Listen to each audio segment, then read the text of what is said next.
নমস্কার and welcome to notebook. আমি গার্গী এবং আজকে আমরা চলে এসেছি 19 আর 20 জুলাই কারেন্ট অ্যাফেয়ার্স ডিসকাস করতে।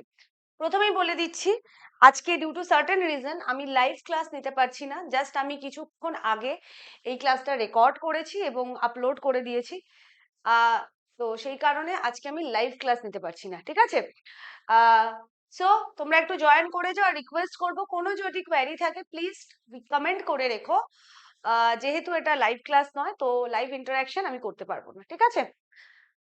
19 আর 20 জুলাই কারেন্ট অ্যাফেয়ার্স। আমরা ডেইলি কারেন্ট অ্যাফেয়ার্স জানো যে আমার ক্লাসের জন্য তোমাকে জাস্ট এই ইউটিউব চ্যানেলটাকে সাবস্ক্রাইব করে নিতে হবে, নোটবুক ইউটিউব চ্যানেল।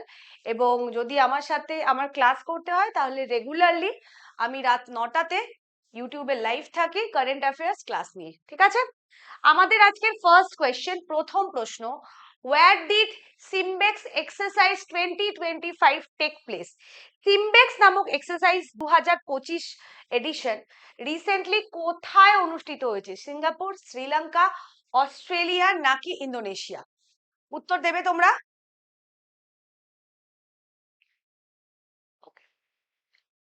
চলো দেখি সঠিক উত্তরটা কি। Correct answer is Singapore. Option A is the correct answer. SIMBEX মোটামুটি সিম মানে থেকে সিঙ্গাপুর এরকম একটা মনে রাখতে হবে আমাদের। Singapore India maritime bilateral exercise 2025, এটা বেসিক্যালি এই সিমবেক্স এর 32তম ভার্সন, যেটা রিসেন্টলি সিঙ্গাপুরে অনুষ্ঠিত হয়েছে। এটা একটা অ্যানুয়াল এক্সারসাইজ যেটা ভারতীয় নেভি এবং রিপাবলিক অফ সিঙ্গাপুর নেভির মধ্যে 1994 সালে অনুষ্ঠিত ফার্স্ট স্টার্ট হয়েছিল। অল্টারনেটিভ ইয়ারে ভারত এবং সিঙ্গাপুরে এটা অনুষ্ঠিত হয়। এই এক্সারসাইজটা আগে লায়ন কিং এক্সারসাইজ নামে পরিচিত ছিল, বর্তমানে এটা সিমবেক্স নামে পরিচিত, ঠিক আছে? কোয়েশ্চেন নাম্বার 2 তে চলে যাই। 2 নম্বর প্রশ্ন, when was Nelson Mandela International Day celebrated in? এটা 2025 হবে, ঠিক আছে? নেলসন ম্যান্ডেলা ইন্টারন্যাশনাল ডে 2025 আমরা কোন দিন সেলিব্রেট করেছি? মেনলি তোমরা জানো এই দিনটা আমরা নেলসন ম্যান্ডেলা জন্মদিনটাকে কিন্তু নেলসন ম্যান্ডেলা ইন্টারন্যাশনাল ডে হিসেবে আখ্যায়িত করা হয়েছে। নেলসন ম্যান্ডেলা, যিনি সাউথ আফ্রিকার প্রথম রিপ্রেজেন্টেটিভ প্রেসিডেন্ট ছিলেন, প্রথম ব্ল্যাক প্রেসিডেন্ট ছিলেন। মানে সাউথ আফ্রিকা নেলসন ম্যান্ডেলার সাথে মানে ওতপ্রোতভাবে যুক্ত। সাউথ আফ্রিকা যেমন আমাদের ভারতবর্ষ বলতে আমরা জাতির জনক মহাত্মা গান্ধীর কথা বলি, ঠিক একইভাবে সাউথ আফ্রিকার ক্ষেত্রে কিন্তু ইট ইজ নেলসন ম্যান্ডেলা। সঠিক উত্তর যারা যারা বলেছো 18th of July, absolutely correct. 18th of July Nelson Mandela international day, that day commemorates the birth of Nelson Mandela, South Africa's first black president। এবং অবশ্যই শুধু সাউথ আফ্রিকা না, উনি একজন গ্লোবাল আইকন। ওনার পিস, জাস্টিস এন্ড রিকনসিলিয়েশনের জন্য এই বছর 2025 সালে দিনটার থিম হচ্ছে it's still in our hands to combat poverty and inequality. অবশ্যই নেলসন ম্যান্ডেলা সম্পর্কে একটু আলোচনা আমাদের করতেই হবে। 18ই জুলাই 1918 ওনার জন্ম, উনি প্রয়াত হয়েছেন 5th of December 2013। First president of South Africa 1994 থেকে 1999। সাউথ আফ্রিকা কারণ সেই বছর সাউথ আফ্রিকার প্রথম রিপ্রেজেন্টেটিভ ভোট হয়েছিল। country's first black head of the state who elected in the fully representative democratic election। first fully representative democratic election হয়েছিল। এছাড়া উনি ন্যাম বা নন অ্যালাইড মুভমেন্টের 19তম সেক্রেটারি জেনারেলের পদ সামলেছেন। নোবেল পিস প্রাইজ পেয়েছেন 1993 সালে। He is known as the father of the nation of South Africa. এছাড়া he is also known as Gandhi of South Africa. উনি হচ্ছেন প্রথম নন ইন্ডিয়ান রেসিডেন্ট যাকে ভারতবর্ষের সর্বোচ্চ সিভিলিয়ান অ্যাওয়ার্ড ভারত রত্ন দেওয়া হয়েছিল 1990 সালে। অ্যান্ড ওনার অটোবায়োগ্রাফি, ভীষণ ইম্পর্টেন্ট প্রশ্ন, autobiography long walk two freedom মনে রাখবে, কারণ all this questions are very important for static GK, ঠিক আছে? Question number 3, who has been appointed as the chairman of National Financial Reporting Authority? National Financial Reporting Authority, যেটা basically একটা নতুন ইনস্টিটিউশনের সম্পর্কে আজকে আমরা জানবো, এর নতুন চেয়ারম্যান হিসেবে কে অ্যাপয়েন্টেড হয়েছে?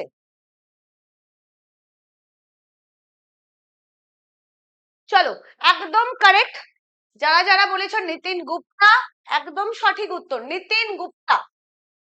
Appointment committee of the cabinet, আমরা এটা নিয়ে অলরেডি আলোচনা করেছি।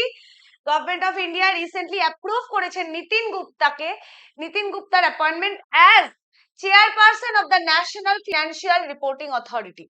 নিতিন গুপ্তা প্রথমবারের জন্য এনএফআরএ, মানে after Ajay Bhushan Pandey, he is the first full time chairperson, মানে basically he is the second full time chairperson of national financial reporting authority. উনি 1986 ব্যাচের একজন ইন্ডিয়ান রেভিনিউ সার্ভিস অফিসার। অবশ্যই যেটা বললাম যে আজকে আমরা জানবো ন্যাশনাল ফিনান্সিয়াল রিপোর্টিং অথরিটি, এটা বেসিক্যালি একটা statutory body which was established under section 132 of Companies Act 2013। Financial reporting এখানে বিভিন্ন করা হয়। এটা 1 অক্টোবর 2018 এর গঠন হয়েছে এবং এটা union ministry of corporate affairs এর আন্ডারে আসে।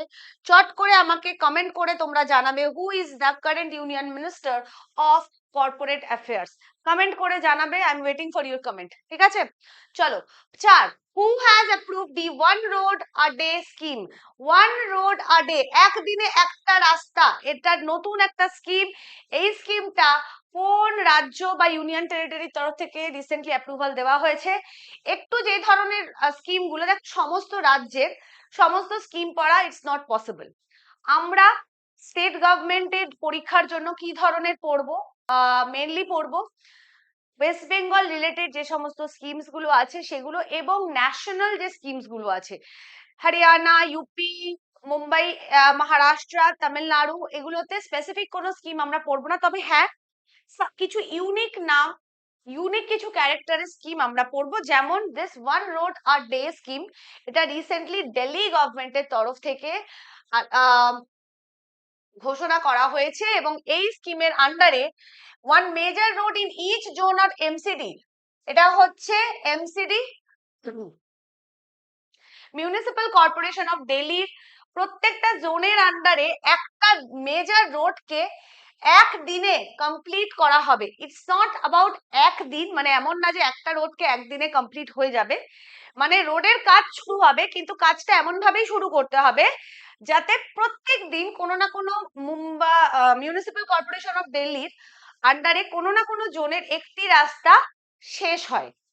ইট ইজ অ্যাবাউট শেষ, মানে প্রত্যেকদিন শেষ হচ্ছে এমন না, কারণ একদিনে রাস্তা করা সম্ভব না। তো এই ভুল ধারণাটা রেখো না যে একদিনে রাস্তা হয়ে যায়, it's not like that.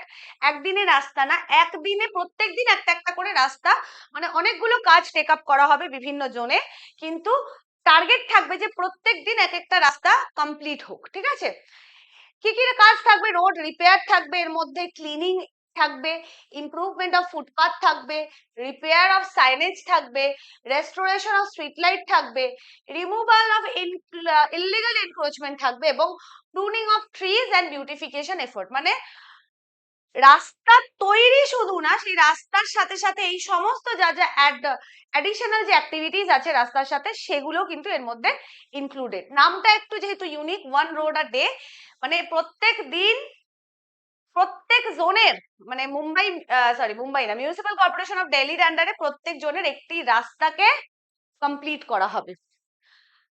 5 number, Lungphun Ropui site has been recognized as a national monument by the Archaeological Survey of India. In which state it is located?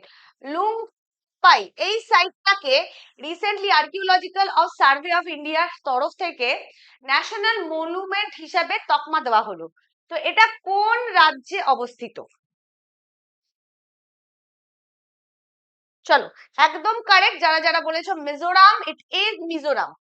Archaeological survey of India recently মিজোরামের লুংফ্রোপুই নামক একটা site কে, এটা basically এটা monument, তাকে national মনুমেন্টের তকমা দিল under the ancient monuments and archaeological sites and remains act 1958। এটা basically ভারতবর্ষের সেকেন্ড মেগালিথ সাইট। মেগালিথ মানে বড় বড় পাথরের চাই, ঠিক আছে? Megalith site in the state মিজোরামে আফটার কচ্ছুয়া রপুই এর পরে এটা মিজোরামের সেকেন্ড মেগালিথ সাইট, যেটাকে ন্যাশনাল ইম্পর্টেন্ট মনুমেন্ট হিসেবে ঘোষণা করা হলো।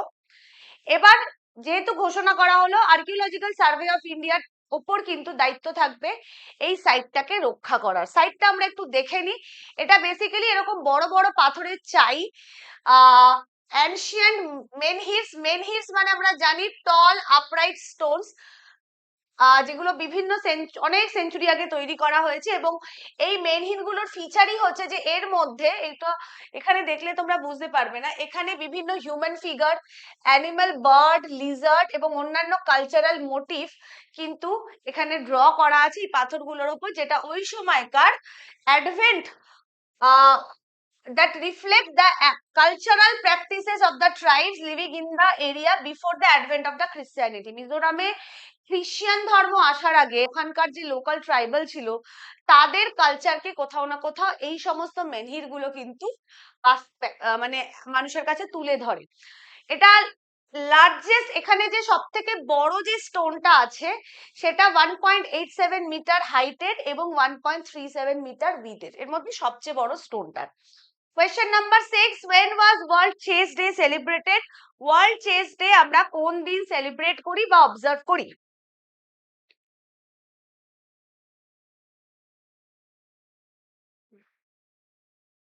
চলো, absolutely correct. 20 July, 20th of July আমরা ওয়ার্ল্ড চেস ডে সেলিব্রেট করি বা অবজার্ভ করি প্রত্যেক বছর। কেন? কারণ এই দিন 20th of জুলাই 1924 সালে ইন্টারন্যাশনাল চেস ফেডারেশন, যেটা ফিডে নামে পরিচিত, সেটি স্থাপিত হয়েছিল। ফিডে ফেডারেশন ইন্টারন্যাশনালে ডেস এস চেক্স, অর যেটাকে আমরা ইংলিশে বলি ইন্টারন্যাশনাল চেস ফেডারেশন, এটা দাবার ক্ষেত্রে আন্তর্জাতিক সংস্থা। 1924 সালে এই 20th জুলাইতেই কিন্তু এর এস্টাবলিশমেন্ট হয়েছিল। হেডকোয়ার্টার সুইজারল্যান্ডে লসেনে। প্রেসিডেন্ট বর্তমানে আছেন ফিডের আর্কাডি ডরকোভিচ। আমি জানি না এই স্পেলিং গুলো, এই ইয়েগুলো কি করে হয়। মেম্বারশিপ আছে বর্তমানে 200টা ন্যাশনাল অ্যাসোসিয়েশন অফ চেস কিন্তু এর মেম্বার আছে। Question number 7, which country has reduced the minimum age of voting in general election from 18 to 16? কোন দেশ ভোট ভোট মানে কি বলবো, ভোটের অধিকার প্রয়োগ করার যে বয়স সেটা 18 থেকে 16তে নামিয়ে আনতে চলেছে? আমাদের দেশেও ভোটাধিকার প্রয়োগ করা হয়। 18 বছর বয়স হলে, মানে তোমার যখন 18 বছর বয়স হচ্ছে তুমি এলিজিবল হচ্ছ ভোট দেওয়ার। এবং এটা কত নম্বর কনস্টিটিউশনের কোন আর্টিকেলে আছে এটা তোমরা কমেন্ট করে জানাবে আমাকে, ঠিক আছে? সঠিক উত্তর হচ্ছে Britain. United kingdom recently announce করেছে, এটা যদি এখনো বাস্তবায়িত হয়নি, তারা অ্যানাউন্স করেছে যে ইউনাইটেড কিংডমের প্ল্যান আছে যে তারা ভোটিং এজ 16তে কমিয়ে আনবে। লেবার পার্টি লেড যে গভর্নমেন্ট আছে তারা চেষ্টা করছে যে নেক্সট যে জেনারেল ইলেকশন তার আগেই এই নিয়মটাকে বাস্তবায়িত করা। এবং এর প্রধান উদ্দেশ্য হচ্ছে যে ভোটে ইলেকশন প্রসেসে যাতে ম্যাক্সিমাম মানুষজন কিন্তু পার্টিসিপেট করতে পারে, ঠিক আছে? চলো, who was awarded the United Nation Mandela Prize 2025? United nation Mandela prize সাধারণত এটা ইন্টারন্যাশনাল নেলসন ম্যান্ডেলা ডেতেই এটা প্রদান করা হয়। যাই হোক, রিসেন্টলি কাদের এই প্রাইজটা 2025-এ দেওয়া হয়েছে?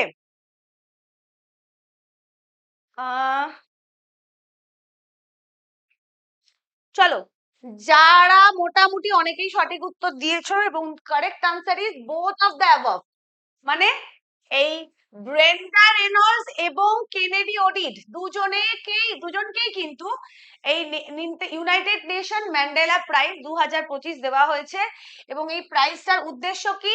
Recognise the achievements of those who dedicated their lives for the service of humanity। মানে নেলসন ম্যান্ডেলার যা প্রিন্সিপাল ছিল সেই প্রিন্সিপালে যে সমস্ত মানুষ চলে এবং তাদের এক্সট্রাঅর্ডিনারি কিছু কন্ট্রিবিউশন আছে, সেই সমস্ত মানুষকে এই অ্যাওয়ার্ডটি দেওয়া হয়। এটা 5 বছর অন্তর দেওয়া হয়, কিন্তু it is awarded every 5 years, 5 বছর অন্তর দেওয়া হয়। এবং প্রথমবার এটা 2015-তে দেওয়া হয়েছিল। 2025-এ এই প্রাইজটা দেওয়া হচ্ছে মিসেস ব্রেন্ডা রেনল্ডকে এবং অফ সল্ট্রিক্স ফার্স্ট নেশন কানাডা এবং মিস্টার কেনেডি ওডেট অফ কেনিয়াকে। ঠিক আছে, একটু দেখে নি। ইনি হচ্ছেন Kennedy Odede and Brenda Reynolds. Brenda Reynolds from Canada. ইনি কিন্তু বেসিক্যালি একজন সোশ্যাল কাউন্সিলর, যিনি সাপোর্ট করে health and wellbeing of indigenous community in Canada. কানাডায় যে ইন্ডিজেনাস বা আদিবাসী কমিউনিটি আছে তাদের জন্য কিন্তু তাদের হেলথ অ্যান্ড ওয়েলনেস এর জন্য উনি কাজ করেন। এছাড়া in recognition of her work established a health support program related to the Indian residential school settlement। ঠিক আছে, আর কেনেডি ওডিট ইনি কেনিয়ার একজন, he is the founder and CEO of Shining Hope Communities. Shining Hope Community নামে একটি সংস্থা উনি তৈরি করেছিলেন, যেটা মেনলি প্রোভাইড করে life changing services to urban poor. তো বেসিক্যালি মানুষের জন্য করা হচ্ছে এই অ্যাওয়ার্ডটির প্রধান মানে রিকগনিশন। মানে যে সমস্ত মানুষজন মানুষের জন্য কাজ করে এবং তাদের কাজটা এক্সট্রাঅর্ডিনারি, তাদেরকেই কিন্তু এই নেলসন ম্যান্ডেলা অ্যাওয়ার্ড দেওয়া হয়ে থাকে। আমরা দেখলাম যে 2015-তে প্রথম এই অ্যাওয়ার্ডটি দেওয়া হয়েছে এবং এটি প্রতি 5 বছর অন্তর অন্তর দেওয়া হয়। তাহলে 2015, 2020, 2025, this is the third time. আমি তোমাদেরকে জিজ্ঞেস করব, who was the first person to get the United Nation Nelson Mandela award? Comment করে জানিও। 9 নম্বর প্রশ্ন, who was made the brand ambassador of the Indian golf premier league? প্রথমবারের জন্য ভারতে প্রথমে ক্রিকেট প্রিমিয়ার লিগ শুরু হলো, ফুটবল, তারপর কাবাডি, বিভিন্ন ক্ষেত্রে দেখেছি আমরা প্রিমিয়ার লিগ শুরু হয়েছে। মানে ভারতের মধ্যে বিভিন্ন টিমস খেলছে। তো গলফ প্রিমিয়ার লিগ কিন্তু প্রথমবারের জন্য নেক্সট ইয়ার শুরু হতে চলেছে। তো সেই গলফ প্রিমিয়ার লিগের ব্র্যান্ড অ্যাম্বাসাডর কাকে মানে ইলেক্ট করা হয়েছে? তিনি হচ্ছে অবশ্যই একজন খুব খ্যাতনামা cricketer Yuvraj Singh. Former Indian allrounder যুবরাজ সিংকে brand ambassador as well as co owner of Indian golf premier league হিসেবে কিন্তু সিলেক্ট করা হয়েছে। এই গলফ প্রিমিয়ার লিগ যেটা পরের বছর হবে, মানে 2026-এ এটা হবে, সেখানে টোটাল 6টা টিম পার্টিসিপেট করবে। আমরা ইন ফিউচার আরো ডিটেলে গলফ প্রিমিয়ার লিগ নিয়ে আলোচনা করব। 10, which Indian state announced free electricity up to 125 units per month ahead of the 2025 assembly election? 2025-এ অ্যাসেম্বলি ইলেকশন হতে চলেছে, তার মধ্যে একটা রাজ্য হচ্ছে বিহার, যেখানে অ্যাসেম্বলি ইলেকশন হবে এই বছর, বিধানসভা ইলেকশন। তো স্বাভাবিক ব্যাপার, ইলেকশন মানেই তার আগে বিভিন্ন প্রতিশ্রুতি আমরা বিভিন্ন সরকার, বিশেষ করে যারা রুলিং পার্টি আছে তাদের থেকে দেখতে পাই। তো রিসেন্টলি বিহার গভর্নমেন্টও কিন্তু ডিক্লেয়ার করেছে যে তার দুটো ইম্পর্টেন্ট জিনিস। এক, বিহারের বর্তমান চিফ মিনিস্টার শ্রী নীতিশ কুমার ঘোষণা করেছে যে প্রায় 1.6 crore ফ্যামিলিকে, বিহারের 1.6 crore ফ্যামিলিকে কিন্তু 125 ইউনিট অনুযায়ী ফ্রি ইলেকট্রিসিটি দেওয়া হবে। 125 ইউনিট অবধি ফ্রি ইলেকট্রিসিটি দেওয়া হবে, যেটা যথেষ্ট গরিব, মানে বিলো মিডল ক্লাস বা বিপিএল ফ্যামিলির জন্য। এবং এটা চালু হবে from 1st August. 1st August থেকে এটা চালু হবে এবং তার মানে এই জুলাই মাসে যে বিলটা আসছে সেক্ষেত্রে কিন্তু ইট উইল বি অ্যাপ্লিকেবল। ঠিক আছে, এছাড়াও গভর্নমেন্ট আরেকটা জিনিস ডিসাইড করেছে, এই প্রশ্নে নেই, আমি জাস্ট বলে দিচ্ছি, যে আগামী 3 বছরের মধ্যে গভর্নমেন্ট সেই সমস্ত বাড়িগুলোকে যাদের কনসেন্ট আছে, ডোমেস্টিক কনজিউমার, তাদের বাড়িতে কিন্তু সোলার পাওয়ার প্লান্ট বসিয়ে দেবে তাদের রুফটপে অথবা আশেপাশে কোনো পাবলিক প্লেসে, যাতে তাদের ইলেকট্রিসিটি কনজাম্পশন আরো বেশি হয়। এছাড়া আন্ডার কুটির জ্যোতি যোজনা বা কুটির জ্যোতি স্কিম অফ বিহার, এক্সট্রিমলি যে পুয়ার ফ্যামিলি গুলো, সেই ফ্যামিলি গুলোকে গুলোর ক্ষেত্রে কিন্তু এই সোলার প্যানেল গুলো বা বসানোর কোনো কস্ট লাগবে না, পুরোটাই সরকার দেবে। আর বাকিদের জন্য যারা এক্সট্রিমলি পুয়ার না তাদের ক্ষেত্রে কিন্তু সরকার সাবসিডির ব্যবস্থা করবে, কিন্তু কত সাবসিডি, কি তার নিয়ম, সেইগুলো এখনো কিছু ডিক্লেয়ার করা হয়নি। আপাতত এই মিনিমাম একটা ইনফরমেশন কিন্তু দেওয়া হয়েছে যে আগামী 3 বছরে এই সোলার প্যানেলের কাজগুলো করা হবে। Question number 11, how many crores of rupee or of project were launched by Prime Minister Narendra Modi in various important sectors in Durgapur in July 2025? আমরা জাস্ট কিছুদিন আগেই দেখলাম 18ই জুলাই ভারতবর্ষের প্রধানমন্ত্রী শ্রী নরেন্দ্র মোদী পশ্চিমবঙ্গে দুর্গাপুরে এসেছিলেন এবং সেখানে তিনি বিভিন্ন প্রজেক্ট ডিক্লেয়ার করেছেন। তো কত কোটি টাকার প্রজেক্ট উনি ডিক্লেয়ার করেছেন? চলো, একদম কারেক্ট। যারা যারা বলেছো ইটস 5000 crore। অ্যাকচুয়ালি এখানে অপশনস গুলো দেখে আমরা 5000 crore বলেছি। অ্যাকচুয়ালি প্রজেক্টস ওর 5400 crores কিন্তু ঘোষণা করেছেন উনি ওয়েস্ট বেঙ্গলের জন্য। বিভিন্ন ক্ষেত্র যেমন oil and gas, power, rail and road সেক্টরের সাথে কিন্তু, এবং অবশ্যই বুস্টিং ইনফ্রাস্ট্রাকচারের সাথে এটা যুক্ত। এছাড়াও কানেক্টিভিটি, ক্লিন এনার্জি, এই সমস্ত রিজিয়নে সবকিছু মিলিয়ে ওভারঅল 5400 কোটি টাকার প্রজেক্ট কিন্তু ঘোষণা করা হয়েছে। সো লাস্ট প্রশ্ন, who has been nominated as SVIP icon by the Election Commission of India for the 2025 Bihar election? 2025 Bihar ইলেকশনের জন্য SVIP আইকন হিসেবে কাদের সিলেক্ট করা হয়েছে বিহারে? কমেন্ট করে জানাবে what is the full form of SVIP?